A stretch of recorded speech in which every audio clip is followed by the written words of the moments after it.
सोचिए अगर सत्य नडेला, सुंदर पिचाई या फिर जूम के फाउंडर एरिक, अगर ये लोग अमेरिका कभी जा ही ना पाते तो आज दुनिया की टेक्नोलॉजी इंडस्ट्री कैसी होती।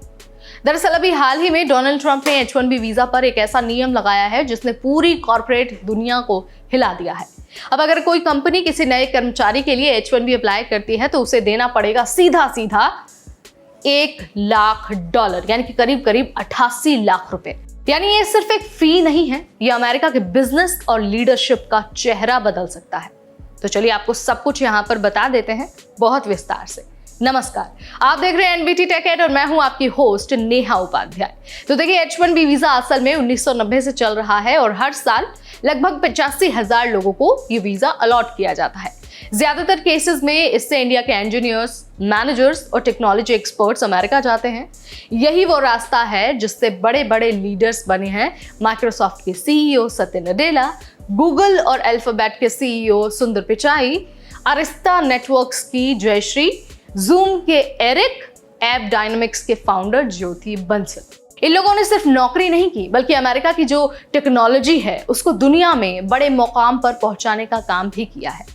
लेकिन अब नया नियम ये कहता है कि 21 सितंबर से कोई भी नया H-1B एप्लीकेशन अगर आएगा तो उसके लिए कंपनी को $1 लाख का भुगतान करना होगा। यह रकम एक्सटेंशंस या फिर रिन्यूअल्स पर तो फिलहाल नहीं लगेगी, लेकिन फ्रेश हायर्स पर जरूर होगी। अमेरिकी सरकार का कहना है कि इससे अमेरिकन वर्कर्स को ज्यादा मौके मिलेंगे और सिर्फ high paid, high skilled jobs के लिए ही H-1B इस्तेमाल होगा। सुनने में ये बहुत फेयर भी लगता है, लेकिन ग्राउंड रियलिटी बहुत अलग है। इतनी भारी फी सिर्फ बड़ी कंपनियां ही अफोर्ड कर पाएंगी। अब सोचिए इसके असर कितने बड़े होंगे। स्टार्टअप्स और मिड साइज कंपनियां अब इंटरनेशनल टैलेंट को लाने से डरेंगी। इसका मतलब है कि इनोवेशन और डाइवर्सिटी पर ब्रेक लग जाएगा। इकोनॉमिस्ट का अंदाजा है कि सालाना करीब 60,000 स्किल्ड वर्कर्स कम आएंगे, यानी जो पाइपलाइन फ्यूचर लीडर्स की बनती है वो काफी छोटी हो जाएगी। इसके अलावा कंपनीज की स्ट्रैटेजी बदलेगी। कई फर्म्स अब इंडिया, कनाडा या फिर ईस्टर्न यूरोप में अपने ऑफिस और इंजीनियरिंग हब्स खोल सकते हैं।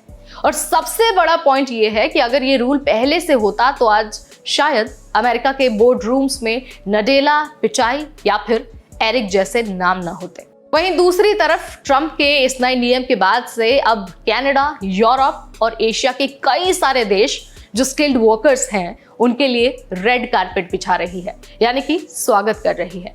Fast track residency, startup visa, सब कुछ ऑफर कर रही है हाईली स्किल्ड प्रोफेशनल्स को। अगर टैलेंट के लिए कनाडा, यूरोप और एशिया जाना आसान है और अमेरिका में जाना मुश्किल है तो जाहिर सी बात है कि ग्लोबल टैलेंट धीरे धीरे अमेरिका से दूर हो जाएगा। तो अब आप मुझे लगता है समझ ही गए होंगे कि इसका खामियाजा किसको भुगतना पड़ेगा, कितना भुगतना पड़ेगा और इसका असर कितना बड़ा हो सकता है। क्या आप मेरी बात से ताल्लुक रखते हैं? अगर हाँ तो आप मुझे कमेंट के जरिए बता सकते हैं।